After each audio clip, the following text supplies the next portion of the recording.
상에 우리가 좋으십니까?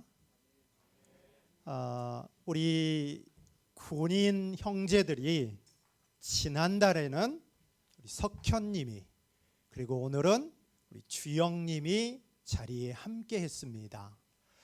떠나 보아야 우리가 예배했고 함께 했던 것들이 얼마나 그립고 좋았던지를 알게 됩니다. 떠나고 난 후에 깨닫지 마시고 우리 있을 때 참 감사할 수 있는 그런 우리들이 되어졌으면 좋겠습니다. 주영 형제가 우리 오늘 예배 함께 하고 있는데 너무 훈남으로 와가지고 깜짝 놀랐습니다. 아무튼 환영합니다. 여러분은 한번 묻겠습니다.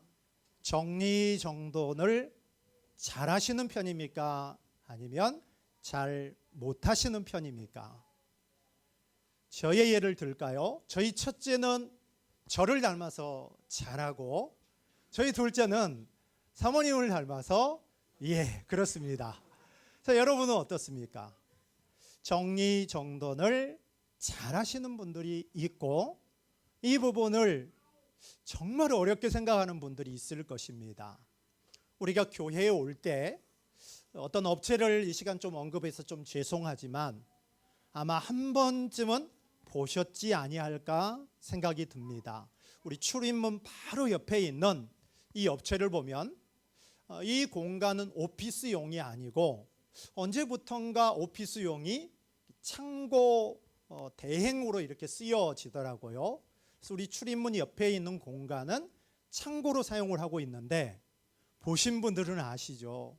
얼마나 어지럽고 우리가 어떤 남의 공간을 그렇게 말하면 안 되겠지만 그야말로 충격이고 경악입니다. 경험해 볼 수 있는 아마 기회들이 있지 아니할까 싶은데 이곳뿐만이 아니라 여러분들이 엘리베이터를 내리면 몇 걸음만 걸으면 좌측으로 우리가 좌회전해서 첫 번째 맞이하게 되는 그 공간도 오피스용이 아니고 창고용입니다. 어제도 제가 문이 열려있는 그 공간을 보았는데 여기는 정리정돈을 너무 잘 해놨습니다. 박스를 쌓았는데 천정까지 쌓았는데 흐트러짐이 없는 각진 부분으로 얼마나 정리정돈이 잘 되어 있는지 모릅니다. 아마 우리가 이 두 광경을 보게 되면 목사님이 그때 이래서 이렇게 말씀하셨구나 이렇게 아마 이해하게 될 것입니다. 오늘 본문은 하나님의 창조가 너무 보시기에 좋았더라의 창조를 말씀하고 있고 바벨론 신화의 창조의 혼돈을 말씀하고 있는 내용이 오늘 본문의 두 구절입니다. 자, 바벨론 창조 신화는 혼돈 그 자체이라면 하나님의 창조는 보시기에 좋았더라의 창조입니다. 그래서 오늘 첫 번째 우리가 만나보고자 하는 것은 혼돈의 창조가 아닌 보시기에 좋았더라의 창조입니다. 자, 오늘 본문의 18절을 우리 다시 한번 함께 보겠습니다. 시작. 대저 여호와께서 이같이 말씀하시되 하늘을 창조하시는 이 그는 하나님이시니 그가 땅을 지으시고 그것을 만드셨으며 그것을 견고하게 하시되 혼돈하게 창조하지 아니하시고 사람이 거주하게 그것을 지으셨으니 나는 여호와라 나 외에 다른 이가 없느니라. 아멘. 우리 오늘 이 본문을 2주 만에 만나고 있죠. 그래서 말씀드린 것처럼 이 본문에 우리는 오래 머물기를 제가 말씀을 드렸습니다. 우리가 15절에서 본 것처럼 하나님은 숨어 계시는 하나님처럼 느껴질 수 있을지 모르지만 하나님은 멀리 있거나 부재하거나 숨어 계시지 않고 구원자가 되시고 구원의 하나님이시고 오늘 28절 19절에서는 창조의 하나님이십니다. 믿으시나요? 말씀 그대로 여러분 18절을 보십시오. 하나님께서 하늘을 창조하십니다. 그리고 땅을 지으시고 만드실 뿐만이 아니라 견고하게 하심으로 혼돈하게 창조하지 아니하시고 우리 인간이 거주하도록 질서와 목적을 가지고 창조하셨다라는 것입니다. 우리가 읽었던 18절에 여러분이 혼돈이란 단어를 오늘은 주목하시기를 바랍니다. 혼돈의 뜻은 무질서하다, 쓸모없다 이런 뜻인데, 그러면 하나님은 쓸모없이 무질서하게 창조하시지 아니하셨다 이렇게 말씀하고 있는 것입니다. 우리가 너무나도 잘 아는 창세기 1장 2절의 말씀, 땅이 혼돈하고 공허하였다 이렇게 말씀하고 있는 그 혼돈의 단어와 오늘 본문의 단어는 똑같은 단어입니다. 하나님이 창조하실 때 땅을 무질서하고 쓸모없이 보였을 수 있지만 하나님은 이 혼돈의 상태를 질서 있게 목적에 따라 공허함이 아닌 충만함이 되도록 창조를 완성해 가셨습니다. 그리고 오늘 우리가 보고 있는 이 본문의 45장도 하나님의 창조는 혼돈의 창조가 아니라 질서가 있고 의미가 있고 목적이 있는 이 부분으로 특별히 우리들을 하나님의 형상을 닮은 대로 우리 인간들을 창조하셨고 오늘 본문은 이 땅을 사람이 거주하도록 창조하셨다라고 말씀합니다. 자, 그런데 여러분 우리 18절에 우리 한번 깊이 들여다보았으면 좋겠습니다. 하나님께서 오늘 설교의 제목처럼 한번 띄워주시겠습니까? 좀 어렵게 말씀합니다. 같이 한번 해볼까요? 시작. 혼돈하게 창조하지 아니하시고. 아니, 이 말씀을 쉽게 보시기에 좋게 창조하시고, 이게 훨씬 더 이해하기 쉽죠. 그리고 질서 있게 창조하시고 이렇게 말씀하셔도 되는데 하나님은 의도적인 부분으로 혼돈이라는 단어를 사용하고 있습니다. 그 이유는 무엇이냐면 바벨론의 창조 신화가 혼돈이기 때문에 그 부분을 지금 비꼬면서 하나님은 혼돈하게 무질서하게 섞여 있는 부분으로 이렇게 창조하지 아니하였다 말씀하고 있는 것입니다. 우리가 이 말씀을 잘 이해하기 위해서는 바벨론 창조 신화에 대한 부분을 이해할 필요가 있습니다. 지금 유다 백성들이 바벨론으로 포로로 잡혀가 있는 이 바벨론은 에누마 엘리시라라는 바벨론 창조 신화를 그들은 믿고 있었습니다. 엘루마 엘리시라는 신화에 의하면은 태초에 티아마트와 압수라는 두 혼돈의 신이 있었습니다. 이 티아마트라는 신은 바다의 여신으로 혼돈과 위협의 존재입니다.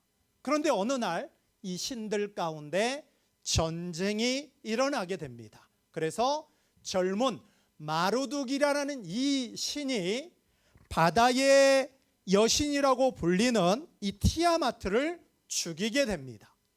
오늘 본문에 이어지는 여러분 46장을 한번 볼까요? 1절에 보면 그 신이 언급됩니다. 자, 누가 엎드러졌습니까? 벨이 엎드러졌다. 이 벨의 다른 말이 무엇이냐면 마르둑입니다. 그러면 이 마르둑이 티아마트라는 신을 죽이고 그의 시체를 찢어서 하늘을 땅을 만듭니다. 그리고 마르둑이 자신의 군대 장관을 죽여서 그의 피로 사람들을 만들어서 신을 섬기도록 했던 이 부분이 바로 바벨론 신화의 내용입니다. 바벨론 신화는 세상을 전쟁과 파괴로 만들었을 뿐만이 아니라 인간은 그 신들을 섬기도록 지음받았다라고 말을 하고 있습니다. 그리고 포로로 잡혀가 있는 유다 백성들은 이런 세계관 속에서 살아가고 있을 때 오늘 하나님의 말씀이 자기 백성들 가운데 선포되어지고 있는 것이죠. 그 말씀이 바로 무엇이냐면 하나님은 세상을 무질서함이 아니라 어지럽게 함이 아니라 폭력적이기도 아니고 혼돈하게 창조하지 아니하시고 사람이 살아가도록 목적 있게 보시기에 좋도록 창조하셨다. 이렇게 말씀하고 있다라는 것입니다. 사랑하는 여러분, 여러분은 하나님의 창조를 믿으시나요? 재료가 없이 말씀만으로 창조하신 이 사실을 믿으시나요? 예, 아멘입니다. 저도 믿습니다. 그런데 여러분, 한번 생각해 보십시다. 아무리 시대가 발전하고 과학이 발달했다고 하더라도 우리 인간은 모기 한 마리 만들어내지 못한다라는 것입니다. 인류 역사는 과학기술을 정말로 발전시켜서 우리가 이 AI 세상 가운데 살아가면서 유용하게 사용하고 있지만은 우리 인간은 무엇인가를 만들기 위해서는 반드시 재료가 있어야 합니다. 우리 4학년 지체들 모레 답변을 하지 않습니까? 그런데 우리가 쓴 그 논문을 내 생각만으로 쓰면은 좋은 성적을 얻지 못하죠. 여러 자료들을 참고하여서 이 부분을 내 주장으로 이렇게 쓰게 되어지면 좋은 성적을 얻을 수 있는 것처럼 재료가 있어야 결과물들이 있게 되어지는 거죠. 결과물을 얻기 위하여서는 많은 시간, 많은 비용, 재료들이 있어야 이 결과물을 가져올 수 있다라는 것입니다. 그런데 우리가 믿는 하나님은 다르십니다. 하나님은 세상을 혼돈이나 공허함으로 창조하지 아니하시고 아무런 재료도 없이 말씀으로만 보시기에 좋게 질서 있게 아름답게 만물을 창조하셨다라는 것입니다. 더 놀라운 것은 이사야가 이 사실을 알고 이사야서 곳곳마다 너무나도 많게 창조에 대해서 엄청나게 많이 말씀합니다. 제가 지금까지 성경을 가르치고 묵상하고 연구한 결과 깜짝 놀란 사실은 이사야서는 하나님의 창조를 너무나도 많이 말씀하고 있다라는 것입니다. 자, 한번 볼까요? 제가 그 부분을 한번 준비해서 이렇게 한번 보여드립니다. 무려 이사야서에는 찾아보니까 10번에서 11번 정도 하나님의 창조를 언급하는데 지금 우리가 보고 있는 여러분 45장을 한번 보십시다. 45장 12절과 지금 우리가 보고 있는 18절만 보더라도 자, 무엇을 말씀하고 있습니까? 12절. 내가 땅을 만들고 그 위에 사람을 창조했다. 지금 우리가 보고 있는 18절 보십시다. 하늘을 창조했고 땅을 지으셨고 혼돈하게 창조하지 않고 사람이 거주하도록 창조했다.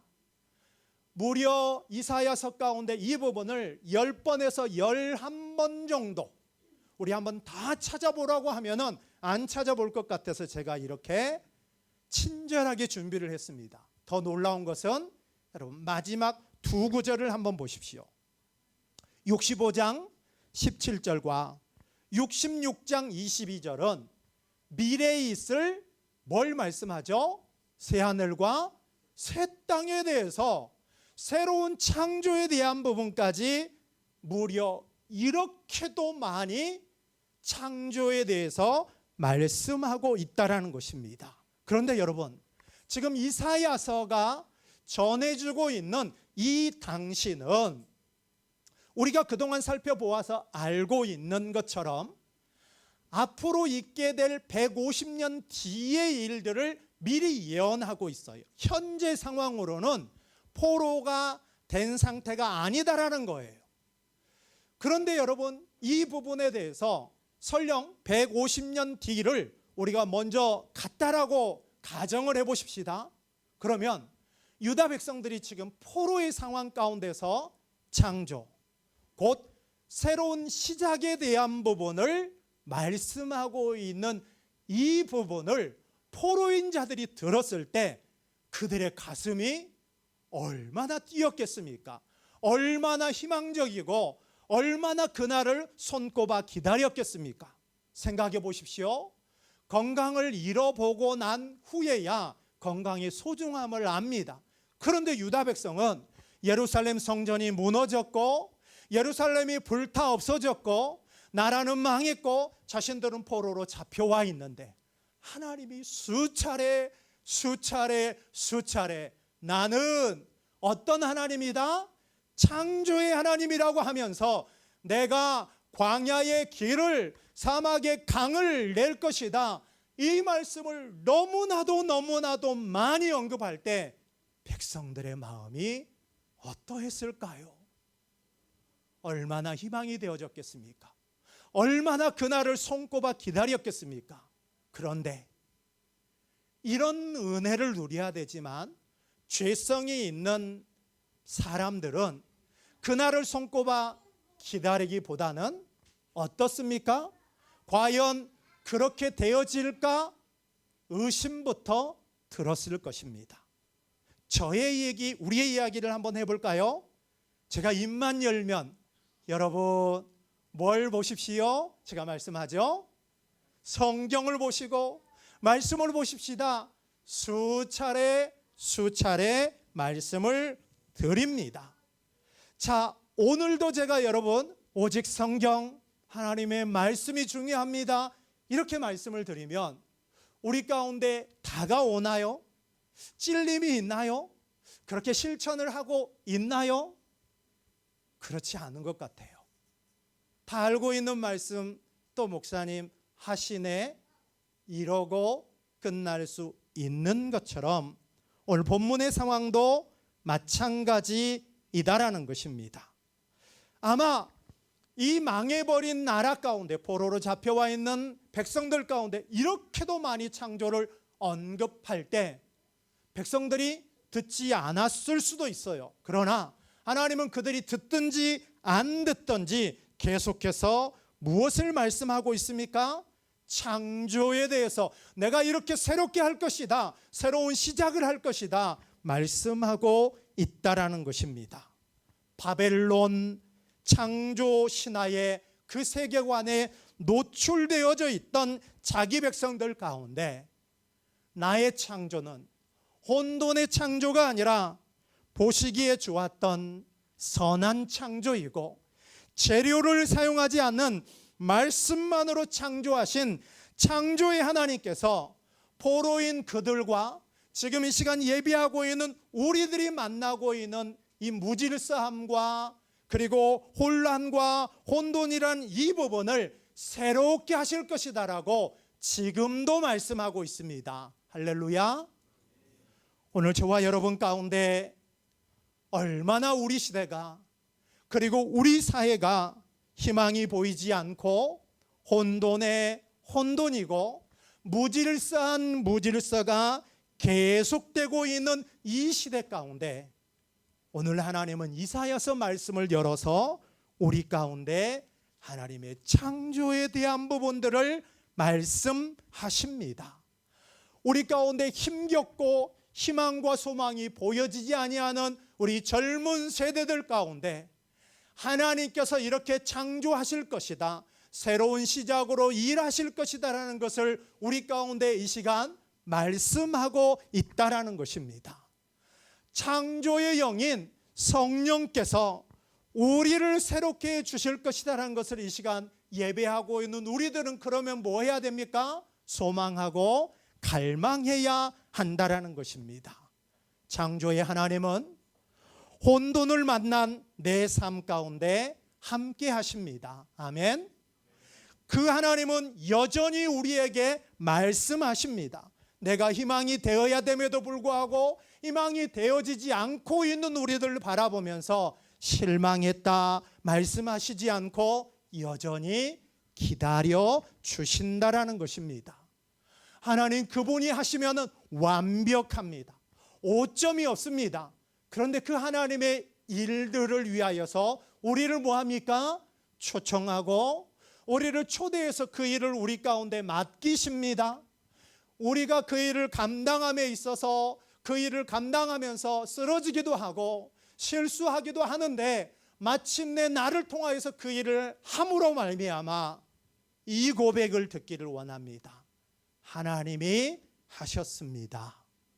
우리 4학년 지체들 수고하고 애쓴 답변을 이번 주 다음 주에 해야 하는데 우리의 예배 가운데 파송 예배 가운데 여러분들이 잊지 말고 고백해야 될 고백은 무엇이냐면 내가가 아닌 누가 하셨다? 하나님이 하셨다. 이 고백으로 영광 돌려드릴 수 있는 그런 우리 졸업하는 지체들 또 우리 모든 성도들이 되어졌으면 좋겠습니다. 사막의 강을 광야의 길을 내시는 하나님의 창조는 결코 이상이 아닙니다. 창조의 하나님의 약속이다라는 것입니다. 바라기는 성령 하나님을 통하여서 전혀 새롭게 하는 그 새 창조의 결실이 5월 마지막 주간에 우리 가운데 있게 되어지는 이 은혜가 저와 여러분 가운데 있었으면 좋겠습니다. 두 번째는 혼돈하는 세상 가운데 하나님의 공개적인 자기 계시입니다. 우리 마지막 19절의 말씀을 한번 보십시다. 시작. 나는 감추어진 곳과 캄캄한 땅에서 말하지 아니하였으며 야곱 자손에게 너희가 나를 혼돈 중에서 찾으라고 이르지 아니하였노라. 나 여호와는 의를 말하고 정직한 것을 알리느니라. 아멘. 저는 이 19절 말씀을 그대로 여러분들에게 해석해 드립니다. 다시 19절을 보십시오. 하나님은 캄캄한 곳과 감추어진 곳에서 말씀하시지 않고 야곱 자손에게 혼돈 속에서 나를 찾아봐라 이렇게 말씀하시지 않는다라는 것입니다. 우리가 2주 전에 보았던 것처럼 15절처럼 숨어 계시는 하나님이 아니라 자신의 계시를 이해할 수 있도록 말씀으로 자신을 계시하십니다. 그 말씀이 바로 19절 하반절에 있는 것처럼 의와 정직함으로 하나님 당신을 알리신다라는 것입니다.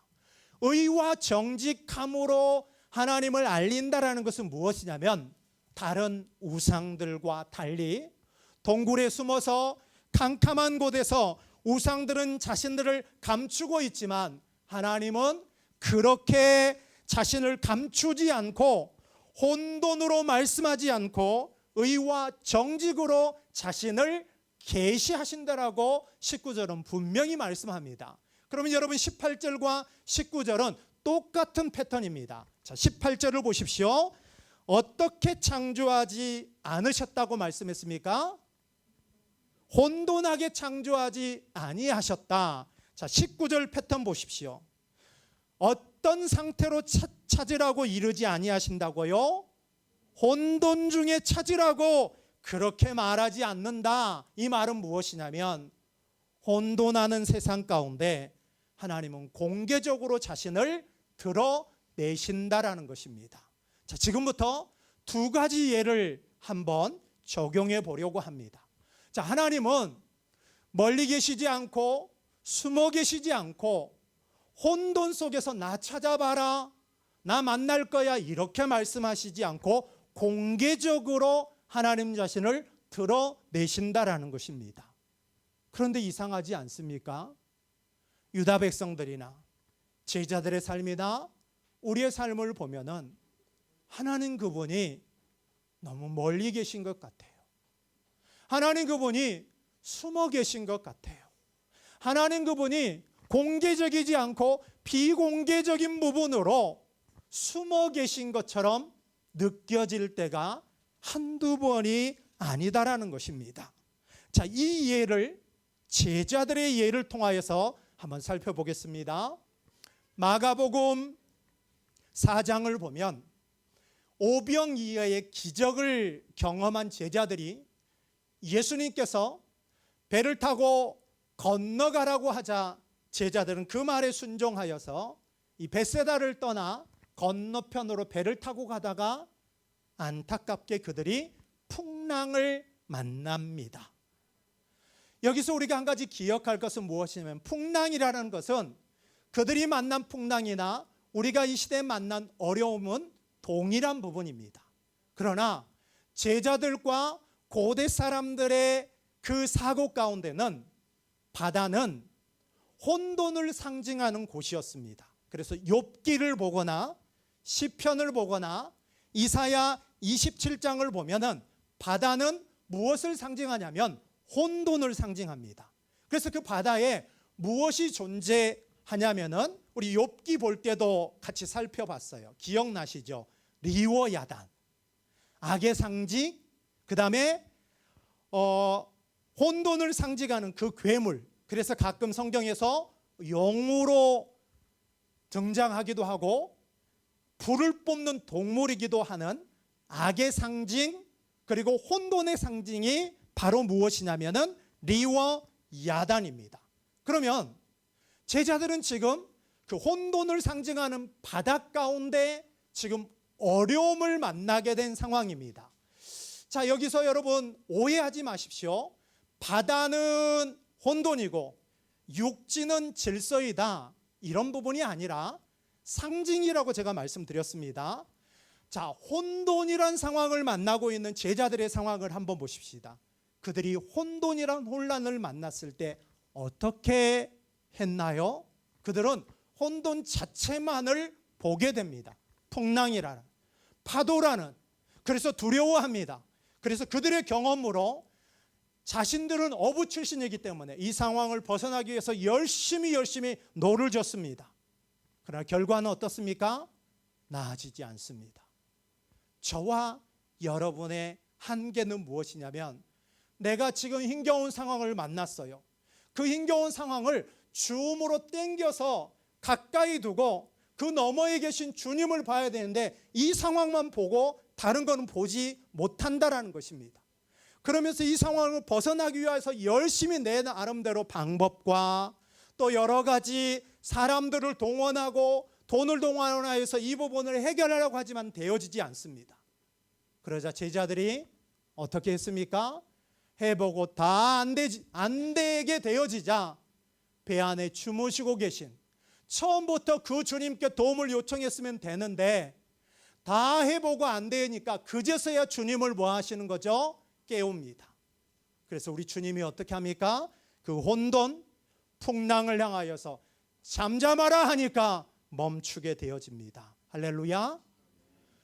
여기서 중요한 것은 무엇이냐면 우리 주님은 제자들의 혼돈의 이 상황을 지켜만 보지 않고 그 배 가운데 함께 했다라는 것입니다.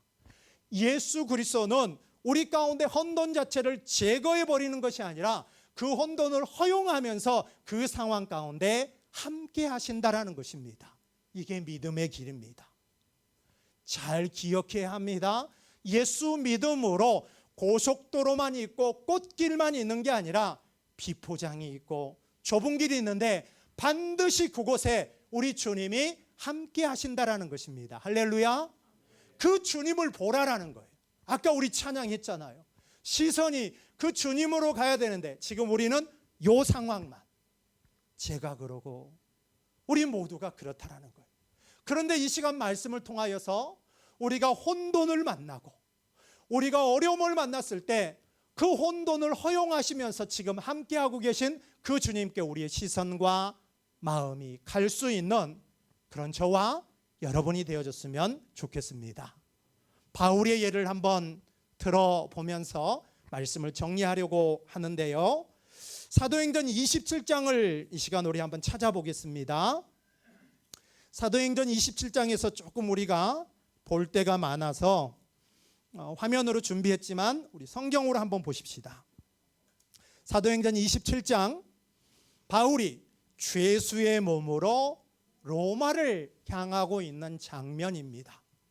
여행하기 위하여서 이 배를 타고 움직이는 것이 아니라 죄수로, 꽁꽁 묶여진 죄수로 로마를 향하는데, 조금 전에 우리가 보았던 제자들은 갑자기 부는 돌풍으로 인한 혼돈의 풍랑을 만났다라면, 바울은 그야말로 초대형 태풍을 만난 상황입니다. 이 상황 속에서 오늘 바울이 배 안에 있는 276명에게 이렇게 말을 합니다. 자, 사도행전 27장 24절 25절을 한번 보실까요? 한번 띄워주십시오.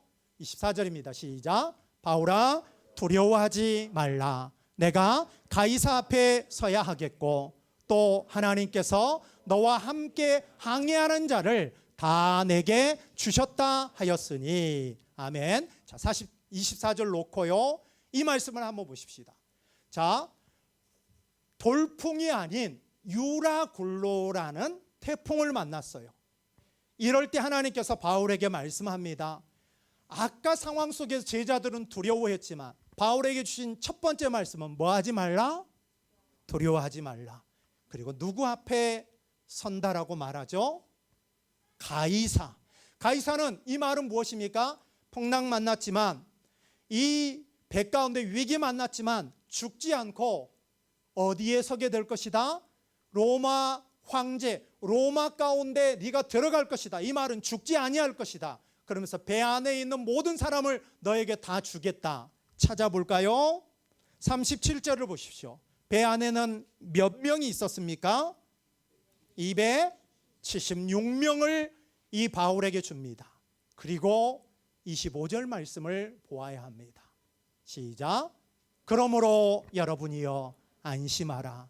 나는 내게 말씀하신 그대로 되리라고 하나님을 믿노라. 아멘. 우리 다시 한번 할까요? 안심하라부터 시작. 안심하라. 나는 내게 말씀하신 그대로 되리라고 하나님을 믿노라. 아멘. 자, 이 말씀 잘 보십시다. 바울은 어떻게 하고 있습니까? 혼돈의 태풍 상황을 보지 않고 이 약속의 말씀을 믿고 내게 말씀하신 그대로 되리라고 하면서 하나님을 믿습니다. 그런데 여러분, 이상하지 않습니까? 그러면 이 약속의 말씀을 믿었으면 곧바로 풍랑이 멈춰야 하지 않겠습니까? 그런데 자, 27절을 봅니다. 이번에는 27절을 보니까 시간이 어느 정도 흘렀습니까? 열 나흘째. 우리로 보면 정확히 2주이죠. 2주가 됐는데도 풍랑이 멈춥니까? 멈추지 않습니까? 멈추지 않습니다. 14일이란 혼돈의 시간은 140일처럼 느껴졌을 것이고, 아니 14년처럼 느껴졌을 것입니다. 그러면 여기서 우리가 딜레마에 빠지는 게 무엇이죠? 자, 하나님께서 두려워 말라. 가이사 앞에 서겠다. 276명을 너에게 주겠다. 바울은 그리고 이렇게 말씀하신 대로 될 것은 나는 하나님 믿는다 했으면 곧바로 그렇게 돼야 되죠. 그런데 며칠을 더 기다려야 돼요? 14일을 더 기다려야 돼요. 왜 곧바로 되어지는 부분이 바로 이루어지지 아니하는 걸까요? 그거는 사람들이 곧바로 되어지면은 하나님이 이렇게 했던 부분을 인정하지 않습니다.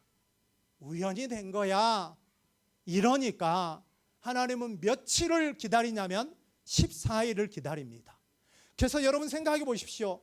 우리 한두 시간 멀미에도 힘겨운데 14일 동안은 풍랑을 만나서 지금부터 보면 배 안에 있는 모든 것들을 14일 동안 다 버립니다.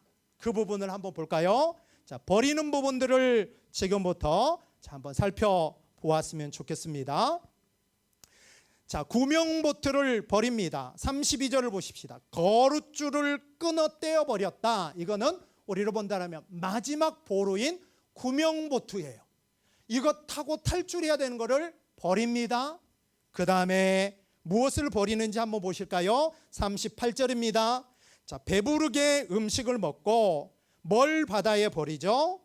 밀을 버립니다. 그러면 이 배는 276명이 탄 여객선일 뿐만이 아니라 무역을 하고 있는 무역선이에요.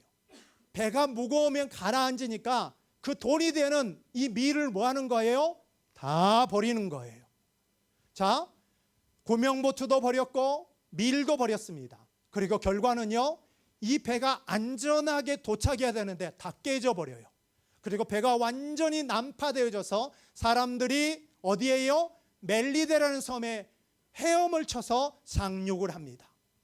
이런 상황일 때 사람들은 또 물음표를 답니다. 아까 우리가 보았던 본문의 19절 말씀, 그래 하나님은 숨어 계시고 하나님은 캄캄한 곳에 계셔. 바울이 말한 것처럼 하나님이 살아계시다면 배가 깨지지 않아야 되지, 밀을 버리지도 않아야 되지, 손실이 없어야 되지, 그렇게 생각을 합니다. 그런데 보십시다. 276명이 단 한 명이라도 죽었나요? 죽지 않고 구원을 얻게 됩니다.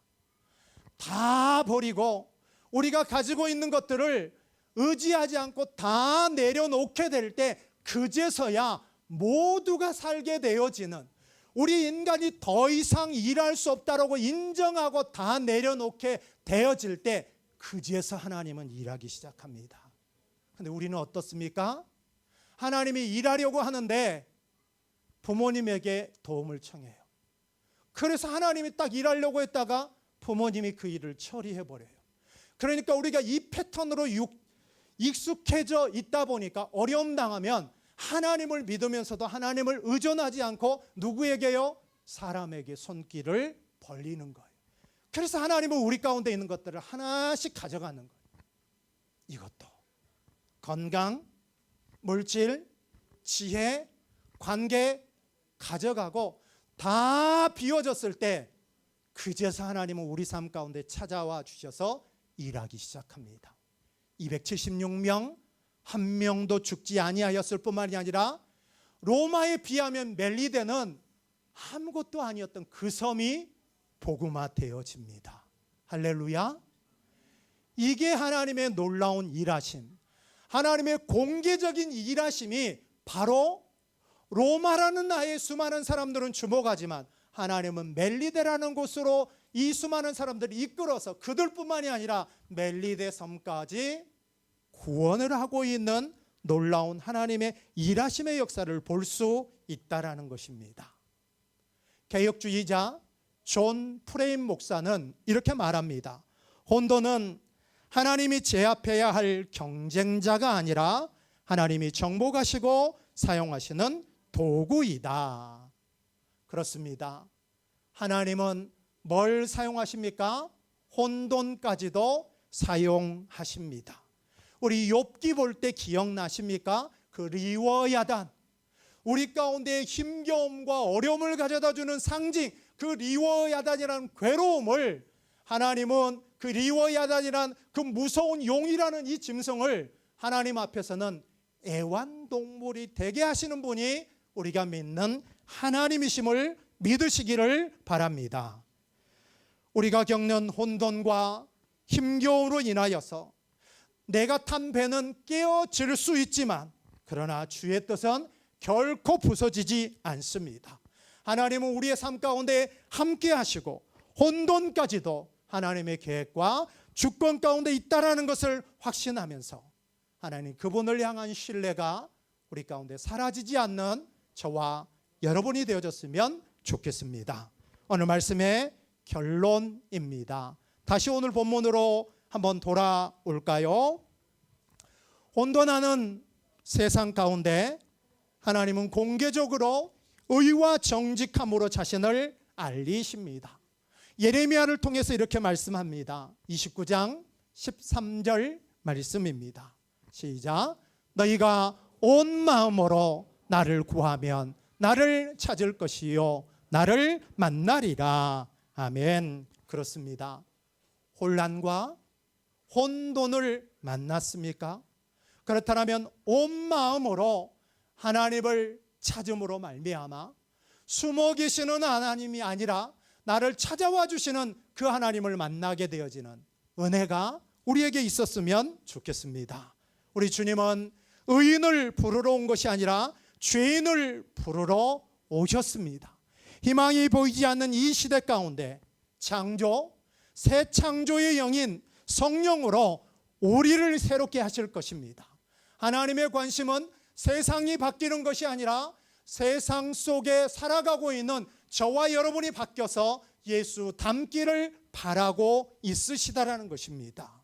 우리 주 예수 그리스도는 혼돈으로 상징되는 바다의 풍랑을 잠잠케 하신 것처럼 내가 만난 혼돈을 잠잠케 하실 것입니다.